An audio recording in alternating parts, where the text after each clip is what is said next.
मृतक के आश्रितों को सरकारी नौकरी और मुआवजा के साथ साथ दोषियों के लिए कम से कम फांसी की मांग। फुलपरास के नरहैया में भैरव स्थान के ऑटो चालक मनोज यादव की संदिग्ध हालत में मौत। विद्युत करंट से झुलसे गंभीर अवस्था में पुलिस द्वारा अस्पताल ले जाते समय रास्ते में ही हो गई थी मौत। आज जिले भर में पुलिस कप्तान के निर्देश पर जगह जगह चलाया गया सघन वाहन चेकिंग अभियान। बिना हेलमेट और जरूरी कागजात के अभाव में काटा गया चला। अब खबरें विस्तार से। बेनीपट्टी के मोहम्मदपुर में होली के दिन हुए गोलीकांड की जांच के लिए आज दरभंगा परिक्षेत्र के आईजी अजिताभ कुमार मोहम्मदपुर गांव पहुंचे। उन्होंने पीड़ित परिवार से घटना के बारे में जानकारी ली। इसके बाद स्थानीय पुलिस से अब तक की कार्रवाई के बारे में विस्तृत ब्यौरा मांगा। इस दौरान दरभंगा के पुलिस महानिरीक्षक ने क्या कहा, आइए जानते हैं। होली के दिन उस घटना को देखने आया था। इसके लिए मैं सबसे पहले थाने में आकर मैंने कहा, ऐसे तो घटना के समय ही वहाँ पता लग गया था। यहाँ का आकर पहले मैंने देखा कि अभी जो कांड दर्ज हुआ उसमें क्या क्या भी प्रगति हुई है, और मैंने जो कुछ क्या क्या बाकी और कुछ और निर्देश मैंने दिए हैं ताकि केस एकदम बिल्कुल मजबूत हो। ये सब करने के बाद मैं घटनास्थल पर भी गया तो वहाँ भी घटना देखा, कैसे कैसे घटना पर खड़ा हुआ था, क्या लगा, ये सभी वहाँ से जानकारी प्राप्त की मैंने। और क्या सब कार्रवाई अभी चल रहा है पुलिस के द्वारा से? देखिए, 2-3 तरह तो गिरफ्तारी के लिए प्रयास आप जान ही रहे, काफी लोगों की गिरफ्तारी, 9-10 लोगों की गिरफ्तारी हो चुकी है। कुछ और जो मेन अभियुक्त बचे उनकी गिरफ्तारी का प्रयास चल रहा है। अनुसंधान के कई बिंदुओं पर अनुसंधान किया जा रहा है, जिसमें टेक्निकल असिस्टेंस है, एफएसएल का है, साक्ष्यों के बयान काफी लिए जा चुके हैं, वो बयान लिए जा रहे हैं। गिरफ्तारी भी कुछ काफी लोगों की हो भी चुकी है। तो ये सभी बिंदु पर एक साथ चल रहा है और शीघ्र ही उसका कुर्की भी हम लोग को प्राप्त हो जाएगा। तुरंत वारंट कुर्की सब शीघ्र तुरंत प्राप्त हो जाएगा, उस पर भी कार्रवाई तुरंत हो जाएगी। सर, मुख्य आरोपी निकली हुई है गिरफ्तारी के लिए। मुख्य आरोपी की गिरफ्तारी अभी तक नहीं हो सकी। देखिए, मुख्य आरोपी भागा है, लेकिन भाग के कितना दे जाएगा। 3 बड़ी में इनफैक्ट 2-3 दिन पहले गिरफ्तार हो जाता, थोड़ा सा के लिए मैं कहीं से मिस हुआ है। सर के द्वारा घटनास्थल का दौरा किया गया है। हाँ, मैं वही सारा हूँ। दरभंगा के पुलिस महानिरीक्षक ने घटना के लिए जिम्मेवार सभी दोषियों को कानून के दायरे में सख्त सजा दिलाने का भरोसा दिलाया है। मोहम्मदपुर गांव में नरसंहार के बाद राजनेताओं का दौरा करना शुरू हो गया है। हर एक दिन हर पार्टी के नेताओं का आना जाना जारी है।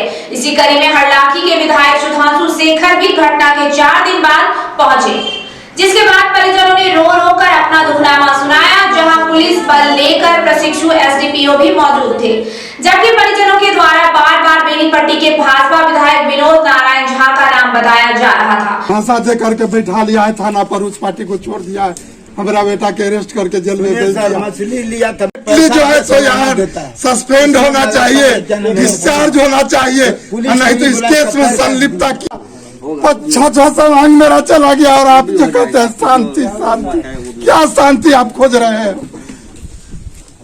महेंद्र सिंह है, सकता है रात में कहीं छिपा होगा दूसरे के घर में, जब पुलिस चली गई तो निकला। हम लोग हर समय हो सकता है। हमको मैं भी देश सेवा करके आया हूँ। बिल्कुल सर, ठीक है ना सर, लेकिन सबसे क्राइम करने वाला यहाँ फौजी होता है। बिहार पुलिस वालों के अंदर चाहते हैं वैसे भी नीतीश गवर्नमेंट राजपूत को जो है ना नस्ल ही मिटाना चाहते हैं। हम लोग गलत जगह पर पैदा ले लिए हैं। चालू थाना लगा हुआ है, अब ये थाना से नेपाल भी गए हुए हैं, नेपाल में मार रहे हैं। लेकिन आज यहाँ का राजपूत जो है जयचंद्र और मान सिंह हो गया है, जिसका परिणाम हमको देखना पड़ रहा है।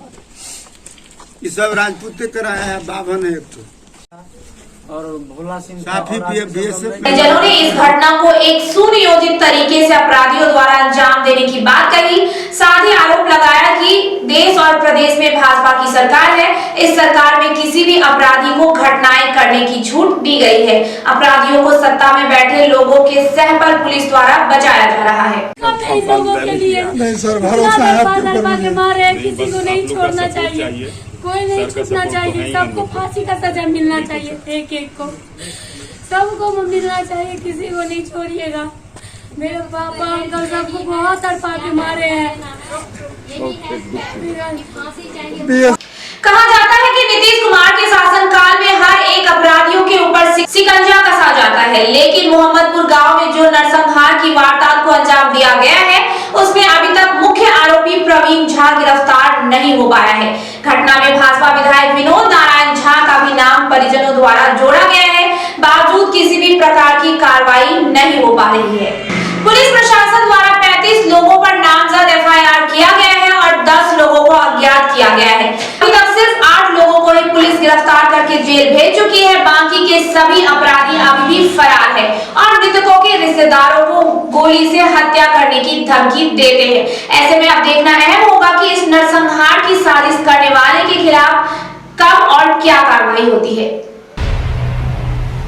बेनीपट्टी थाना क्षेत्र के मोहम्मदपुर गांव में होली के दिन हुए भयावह गोलीकांड में एक ही परिवार के 5 लोगों की जघन्य हत्या पर संवेदना व्यक्त करने प्लूरल्स पार्टी के जिला अध्यक्ष अनुराधा सिंह ने मृतक परिवार के घर पहुंचकर शोकग्रस्त परिवार को ढांढस बंधाया। घटना से ही पीड़ित परिवार के महिलाओं व बच्चों के बीच जाकर उन्हें उचित मुआवजा व सरकारी नौकरी देने की मांग सरकार से करते हुए उन्होंने कहा कि यह विभत्स नरसंहार कथित सुशासन सरकार की व्यवस्थाओं व क्रियाकलापों पर प्रश्न चिन्ह लगाता है। दिन की रोशनी में दोपहर 1 बजे होली के दिन जो इन बेखौफ अपराधियों ने खूनी होली खेली है, ये जो नरसंहार किया है, कोई जिम्मेदारी क्यों नहीं ले रहा? कितनी गिरफ्तारियां हुई हैं अभी तक? जितने नामजद हैं उसमें से कितनों की गिरफ्तारी हुई है? कोई जवाब नहीं दे रहा है। महज 10 मिनट की दूरी पर यहाँ से थाना है और ये घटना यहाँ पर हुई है, ये नरसंहार। कहाँ थे पुलिस वाले? 3 घंटे तक परिवार वाले फोन करते रह गए, कोई नहीं आया। ये क्या चल रहा है? तांडव अपराधियों का बिहार में कब रुकेगा ये? सरकार जागेगी? लाचार व्यवस्था, लाचार व्यवस्थापक और त्रस्त जनता, इंसाफ चाहिए हमें। घटना के 3 घंटे के उपरांत पुलिस का घटनास्थल पर पहुंचना, सरकार द्वारा अब तक किसी तरह की सरकारी मदद की घोषणा न होना और इस मामले में पुलिस का हाथ अब तक खाली होना भी प्रशासनिक उदासीनता का स्पष्ट प्रमाण है। स्पीडी ट्रायल हो, प्लूरल्स पार्टी मांग करती है कि स्पीडी ट्रायल हो, जल्द से जल्द दोषी को फांसी से कम सजा मंजूर नहीं है हमें। मुआवजे की रकम जल्द से जल्द सरकार दे और साथ ही जितनी ये जो 5 लाशें गिरी हैं, इनकी जो विधवाएं हैं, इनकी जो बच्चियां हैं, इनके जो बच्चे हैं दूध मुहे, इनका भविष्य सुरक्षित किया जाए। नौकरी चाहिए हमें सरकारी इन सब के लिए, इनका भविष्य सुरक्षित चाहिए हमें। इससे कम हम अगर ये मांगे सरकार पूरी नहीं करती है तो हम प्लूरल्स पार्टी आंदोलन करने वाले हैं। हम रुकेंगे नहीं यहाँ पर। उन्होंने सरकार से सभी दोषियों के खिलाफ उचित कानूनी कार्रवाई के तहत उनकी अविलंबित गिरफ्तारी और उन पर स्पीड ट्रायल चलाकर सभी अपराधियों को कम से कम फांसी की सजा एवं लापरवाह पुलिस कर्मियों को निलंबित करने की मांग की है। आज तड़के सुबह फुलपरास के नरहैया में भैरवस्थान थाना क्षेत्र के कतना मोहनपुर निवासी एक ऑटो चालक की संदिग्ध अवस्था में मौत हो गई है। मृतक कतना मोहनपुर गांव निवासी इंदर यादव का पुत्र मनोज यादव है, जो एक दिन पहले से ही घर से गायब था। परिजन अपने स्तर से खोजबीन कर रहे थे। आज सुबह में नरहैया के पास विद्युत करंट से एक युवक की गंभीर रूप से जख्मी होने की सूचना पर नरहैया ओपी पुलिस ने घटनास्थल पर पहुंचकर उसे उपचार के लिए जब तक अस्पताल पहुंचाते रास्ते में ही उसकी मौत हो गई। मृतक ने गंभीर हालत में पुलिस को सिर्फ इतना ही बताया कि उसे बिजली का करंट लगा है। करंट कैसे और कहां लगा, इसकी जानकारी देने से पहले ही दम तोड़ दिया। फुलपरास में लगातार कई दिनों से हो रही हत्याओं से क्षेत्र में दहशत का माहौल बना हुआ है। पुलिस मामले की जांच कर रही है। आज पुलिस अधीक्षक डॉक्टर सत्य प्रकाश के निर्देश पर जिले के विभिन्न थाना क्षेत्रों में सघन वाहन चेकिंग अभियान चलाया गया। बिस्पी पतौना ओपी एवं औसी ओपी थाना समीप संबंधित थाना अध्यक्ष संजय कुमार, कुणाल कुमार, विजय पासवान के नेतृत्व में सघन वाहन चेकिंग अभियान चलाया गया। जांच के दौरान बाइक की डिक्की खोलकर सघन जांच की जा रही थी। बिना हेलमेट, इंश्योरेंस, प्रदूषण वाले वाहन चालकों को फटकार लगाते हुए कई वाहन के चालकों से जुर्माना भी वसूला गया।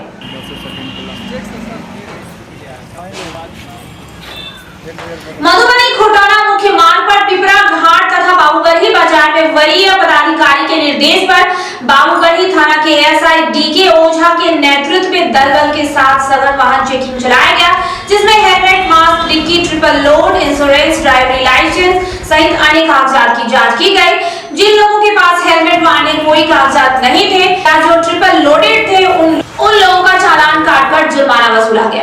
तो सीमावर्ती क्षेत्र मधवापुर प्रखंड के बासुकी चेक पोस्ट पर एसडीपीओ अरुण कुमार सिंह के नेतृत्व में सघन वाहन चेकिंग अभियान चलाया गया। जांच के दौरान बाइक चालकों को ट्रैफिक रूल के अनुसार गाड़ी चलाने की हिदायत दी गई। वाहन चालकों से ड्राइविंग लाइसेंस, हेलमेट, इंश्योरेंस, प्रदूषण आदि कागजातों की जांच की गई। आरक्षी उपाधीक्षक ने थानाध्यक्ष गया सिंह को वाहन में अश्लील गाना बजाने वालों के खिलाफ कार्रवाई करने की सख्त निर्देश दी है। गोबड़िया थाना क्षेत्र के सत्रुपट्टी गांव में बीते गुरुवार की देर रात अचानक आग लगने से 6 परिवारों का घर जलकर राख हो गया। ग्रामीणों ने बताया कि देखते ही देखते आग ने विकराल रूप ले लिया।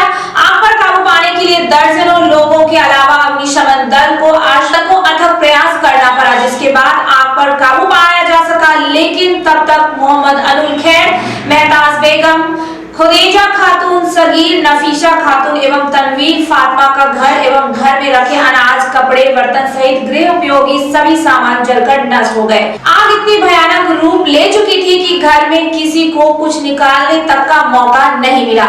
अग्निकांड में 20 से 25 लाख रुपए की संपत्ति जलकर नष्ट होने की अनुमान लगाया जा रहा है, जिसमें दरवाजे पर रखे महिंद्रा कंपनी का एक ट्रैक्टर, धान कूटने वाला हालर चक्की, होंडा पंपिंग सेट सहित घर में रखे बर्तन, गहने, नकदी, अनाज, फर्नीचर, साइकिल एवं कपड़े इत्यादि शामिल है। ग्रामीणों ने बताया कि आग का विकराल रूप देखकर पूरे गांव में भगदड़ मच गई। महिलाएं और बच्चे अपनी जान बचाने के लिए खेतों में भागने लगे। करीब 2 घंटे तक आग ने गांव में खूब तांडव मचाया। गनीमत रही कि इतना कुछ होने के बाद भी अग्निकांड में किसी के हताहत होने की कोई सूचना नहीं है। घटना की सूचना प्रखंड जदयू अध्यक्ष धर्मेंद्र कुमार मंडल ने अंचल अधिकारी को देते हुए पीड़ित परिवार को शीघ्र सरकारी सहायता देने की मांग की है। तत्काल उन्होंने अपने स्तर से पीड़ित परिवार को 5 किलो चूरा और गुड़ का वितरण किया। लखनऊ प्रखंड के बेली गांव स्थित बजरंगबली मंदिर प्रांगण में आयोजित महाविष्णु यज्ञ का आज जिला पार्षद प्रमुख प्रतिनिधि सारदानंद झा एवं पूर्व मुखिया प्रतिनिधि के द्वारा संयुक्त रूप से फीता काटकर शुभारंभ किया गया। महाविष्णु यज्ञ के शुभारंभ होने से पूर्व भव्य कलश शोभा यात्रा निकाली गई।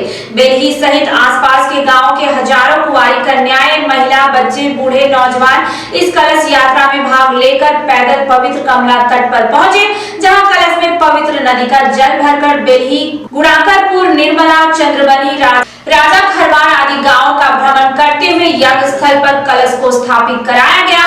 कलश यात्रा की अगुवाई यज्ञ समिति के अध्यक्ष फूलदेव यादव, चंद्रवीर यादव, महेश यादव, पूर्व सरपंच फूलदेव यादव सहित अन्य कर रहे थे। जयनगर में आज 8 दिवसीय श्रीमद् भागवत कथा और श्री श्याम ज्योतिर्जागरण धार्मिक अनुष्ठान कार्यक्रम को लेकर भव्य कलश और ध्वज शोभा यात्रा निकाली गई। कथा स्थल से बड़ी संख्या में साधु संतों के साथ श्रद्धालु भक्तजन हाथों में ध्वज लिए शंकर, पार्वती, विष्णु, लक्ष्मी समेत अन्य देवी देवताओं की झांकी, बैंड बाजे, ढोल लगाए के धुन पर झूमते नाचते गाते जय श्री श्याम की जयकारे लगाते हुए शोभा यात्रा में शामिल हुए। शोभा यात्रा खड़क गली से प्रारंभ होकर मेन रोड स्थित सत्यनारायण भगवान मंदिर परिसर में पहुंचकर विधि विधान के साथ कलश पूजन, भागवत भगवान की पूजा अर्चना कर नगर भ्रमण कर पुनः कार्यक्रम स्थल पर पहुंचकर कलश को स्थापित कराया। शोभा यात्रा में शामिल महिला, पुरुष, युवा, युवती, बच्चे जय श्री श्याम जी के जय घोष लगा रहे थे, जिससे जय श्री श्याम के जयकारों से क्षेत्र गुंजायमान हो रहा था। नगर चैम्बर ऑफ कॉमर्स के महासचिव अनिल बेरोलिया ने बताया कि यह धार्मिक अनुष्ठान 8 दिवसीय है। ईश्वर की आराधना का सुगम मार्ग, कथा श्रवण और भजन है। कीर्तन सर्व कल्याण हेतु, सभी की मंगल कामना, सभी विपदाओं से बचाव, विश्व में शांति बनी रहे। इसी को लेकर आज शुक्रवार को भव्य कलश शोभा यात्रा भागवत भगवान की पूजा अर्चना श्रीमद् भागवत महात्म्य मंगलाचरण में प्रारंभ होगी। भागवत कथा महात्म्य के माध्यम से वृंदावन से आए निर्मोही अनि अखाड़ा के राष्ट्रीय अध्यक्ष श्रीमद् भागवत कथा के प्रवक्ता विद्वत वरेण्य संत प्रवर महंत मदन मोहन दास महाराज के द्वारा कथा का वाचन किया जाएगा। संगीतमय कथा के दौरान कलाकारों के द्वारा देवी देवताओं की लीलाओं पर आधारित आकर्षक मनमोहक झांकियां, गीत संगीत की भी प्रस्तुति की जाएगी। मधवापुर प्रखंड क्षेत्र के बलवा पंचायतों के बैरवा गांव में बीते 19 मार्च को मिट्टी खुदाई के दौरान मिली भगवान विष्णु की अति प्राचीन प्रतिमा मिलने के बाद ग्रामीणों ने गांव का नाम विष्णु धाम रख दिया। लगातार कई दिनों से पूजा पाठ भजन कीर्तन का दौर जारी है। प्रतिमा के दर्शन के लिए रोज हजारों की संख्या में श्रद्धालु पहुंच रहे हैं। आज डंडी बालक बाबा राघवेंद्र दास भी भगवान विष्णु का दर्शन करने बैरवा गांव पहुंचे, जहां ग्रामीणों ने बाबा का फूल मालाओं से भव्य स्वागत किया। मंदिर परिसर में बाबा के द्वारा प्रवचन कथा का भी आयोजन किया गया, जहां बाबा ने भागवत विष्णु के उपदेशों को बताया, जिसमें महिला एवं पुरुष श्रद्धालु कथा के श्रवण करने के लिए हजारों की संख्या में भीड़ उमड़ पड़ी थी। जानकारी देते हुए शिक्षक हीरा प्रसाद ने कहा, हमारे गांव का सौभाग्य है आज पूरा गांव हिंदू या मुसलमान सभी आस्था से जुड़कर मंदिर निर्माण से सहमति व सहयोग प्रदान करने की आस्था दिखाए हैं। भगवान विष्णु यहाँ पदार्पण हुए तो राघवेंद्र बाबा को हम लोग को इच्छा हुआ कि उनको मालूम दे, तो उनका जो दूत है जो संत लोग उनके साथ रहते हैं, उनके द्वारा हम लोग चाहे कि बाबा एक बार आ जाए यहाँ, ताकि उनका चरण यहाँ पड़ जाएंगे तो हम लोग धन हो जाएंगे, और इसी तरह हम लोग बाबा को बुलाए। उन्होंने कहा कि गांव में मंदिर निर्माण के लिए मदन यादव ने 4 कट्ठा जमीन दान में दिया है, जिसमें मंदिर निर्माण के लिए 26 अप्रैल को भूमि पूजन किया जाएगा। इसके बाद ग्रामीणों के सहयोग से भव्य मंदिर का निर्माण किया जाएगा। बिस्फी प्रखंड के बिस्फी गोला में जदयू अल्पसंख्यक प्रकोष्ठ की बैठक आयोजित की गई। बैठक की अध्यक्षता प्रखंड जदयू अल्पसंख्यक प्रकोष्ठ के अध्यक्ष मोहम्मद बबलू कर रहे थे। बैठक में जिला अध्यक्ष मोहम्मद अहमद हुसैन भी मौजूद रहे। इस मौके पर मोहम्मद अहमद हुसैन ने बताया कि आगामी 6 अप्रैल पटना के कर्पूरी सभागार में अल्पसंख्यक प्रकोष्ठ के 1 दिवसीय कार्यशाला का आयोजन होना है, जिसमें कार्यकर्ता से चढ़ बढ़कर हिस्सा लेने की अपील की गई है। कार्यक्रम में अधिक से अधिक लोगों की भागीदारी और संगठन की मजबूती के लिए अल्पसंख्यक के प्रखंड अध्यक्ष मोहम्मद बबलू को कमान सौंपा गया। इस मौके पर प्रखंड अध्यक्ष श्रीकांत यादव, सीमा मंडल इफ्तिखार जिलानी, मोहम्मद बेलाल, मोहम्मद मुस्तफा, मोहम्मद एजाज, एतुल्लाह, मोहम्मद सुल्तान सहित कार्यकर्ता उपस्थित थे। मधवापुर प्रखंड क्षेत्र के सलेमपुर पंचायत के पहिपुरा ग्राम के वार्ड नंबर 2 में ग्रामीणों ने नल जल कार्य में अनियमितता का आरोप लगाया है। ग्रामीणों का कहना है कि बेनीपट्टी सहारघाट मुख्य मार्ग के बीच में पहिपुरा में सड़क के पूर्वारी तरफ गाची टोल में लगभग 15 से 20 घरों में नल जल का कार्य नहीं किया गया है। ग्रामीणों ने ठेकेदार को नल जल कार्य का पाइप लगाने के लिए बोला, तो ठेकेदार ने ग्रामीणों को साफ कह दिया कि अब पाइप नहीं है, अब नहीं होगा। ठेकेदार को हम बोले कि हमारा घर में पाइप लगाइए। ठेकेदार बोला कि मेरा घर में पाइप नहीं, मेरा फंड में जितना तक पाइप था मेन रोड में वहाँ तक हम लगा दिए, गली कुची का पाइप नहीं है। वहाँ जितना हमारा में 40 फीट तक आता है पाइप, और यहाँ से 150 फीट है, तो हमारा फंड में नहीं है, नहीं होगा। कितना जो पाइप लगाया गया है वह जमीन के 6 इंच की खुदाई करके उसको ढक दिया गया है। जब इस बाबत वार्ड सदस्य से जानकारी लेने का प्रयास किया गया, तो वार्ड सदस्य के पति ने कहा कि हम लोगों के यहाँ नल जल का ठेकेदार मुखिया जी हैं, और क्या सब कहा आइए जानते हैं। ये इसमें ये जो नल जल का ठेकेदार हम लोगों का जितना 12 वार्ड है, 12 वार्ड का ठेकेदार जो है सो मुखिया जी है। मुखिया जी अपना काम करवाते हैं। मुखिया जी को भी कई रोज हम कहें कि काम जो है सो सही से नहीं हो रहा है, आप करवाइए काम, तो मुखिया जी बोले कि हो रहा है काम। और जो स्टाफ काम करता है वो जो है सो यहाँ गड्ढा खोल देता है, वहाँ खोल देता है गड्ढा, 4 घर में उधर लगा देता है जो है सो कनेक्शन, फिर छोड़ दिया, फिर इधर से उधर लगा देते हैं जैसा कनेक्शन, और कहते हैं कि भाई आप एक साइड से पूरा कंप्लीट करके चलिए। ये बात हम मुखिया जी को भी कहते हैं तो वो भी नहीं सुनते हैं। पाइप दिया हुआ है, वो बहुत जगह जो ऊपर में है पाइप, उसको जमीन में नहीं गाड़ा गया है। इसका जिम्मेदार कौन? हमारा जो है सो हम लोग तो मुखिया जी को दिए हैं ठेकेदारी, मुखिया जी को हम लोग देते हैं चेक, सारा काम मुखिया जी, अब मुखिया जी जिनसे कराते हैं। वो स्टाफ आता है तो उसको कोई दिक्कत होता है तो कहता है आप देखिए उस जगह हम लोगों को कोई दिक्कत होता है तो हम उसको व्यवस्था करते हैं। मुखिया जी को कहा कि काम सही से नहीं हो रहा है, तो उन्होंने कहा सब होगा, जो मजदूर कार्य करता है उन्हें कहता है तो वह भी वार्ड सदस्य का बात ही नहीं सुनता है, जिसका यह योजना है। वार्ड सदस्य ने बताया कि कहा 12 लाख की निकासी हो चुकी है और 100 घरों में भी पाइप नहीं पहुंचा है, जिससे ग्रामीणों में आक्रोश गहराता जा रहा है। मधेपुर प्रखंड के दियारा क्षेत्र अंतर्गत बकुआ पंचायत के जोगिया गांव में कोसी नदी से मिट्टी निकालने के दौरान चट्टान गिरने से एक 10 वर्षीय बच्ची की दबकर मौत हो गई है। जानकारी के अनुसार वार्ड नंबर 10 के निवासी मोहम्मदपुर अब्दुल की 10 वर्षीय पुत्री तथा पुत्र कोसी नदी से मिट्टी निकालने के क्रम में अचानक चट्टान गिरने से दोनों भाई बहन मिट्टी के अंदर धंस गए। शोरगुल एवं तेज आवाज सुनाई देने के बाद वहां पर लोगों की भीड़ इकट्ठा हो गई। स्थानीय लोगों के द्वारा मिट्टी हटाया गया। तब तक 10 वर्षीय नशारा इस दुनिया को अलविदा कह चुकी थी। वहीं उनके भाई की हालत गंभीर है तथा दोनों घायलों का इलाज प्राथमिक स्वास्थ्य केंद्र मधेपुर में लगातार जारी है। 12-1 बजे के लमसम में हमारे घर पे फोन आया, मेरे भतीजा के फोन किया वहाँ से, तो हम लोग दौड़ करके वहाँ गए, घाट पर गए तो देखे कि अब्दुल हमारे गांव के नज़दीक इसी वार्ड के अब्दुल नाम का लड़का है, उसका बाल बच्चा वहाँ मिट्टी खोद रहा था और एक उसमें दब करके मर गया और 2-3 ठो अभी जिंदा है, लेकिन चोट फोट है उसको। सब बच्चे दबे थे मिट्टी में? लगभग सब दबे थे, जिसमें कुछ आधा बड़ा चट्टान गिरा था। हाँ, बड़ा चट्टान गिर गया था। एक तो बिल्कुल ही। फिर आप लोग जब गांव से पहुंचे तब जाके निकाले? जी, हमसे पहुंचने से 10-15 मिनट पहले 2-3 आदमी वहाँ के स्थानीय आदमी वहाँ पहुँचे थे, वो निकाल चुके थे। उसके बाद हम लोग वहीं परिजनों का रो कर बुरा हाल है। आज के लिए इतना ही। दीजिए हमें और हमारे चौथा स्तंभ डिजिटल न्यूज टीम को इजाजत। देखते रहिए चौथा स्तंभ डिजिटल।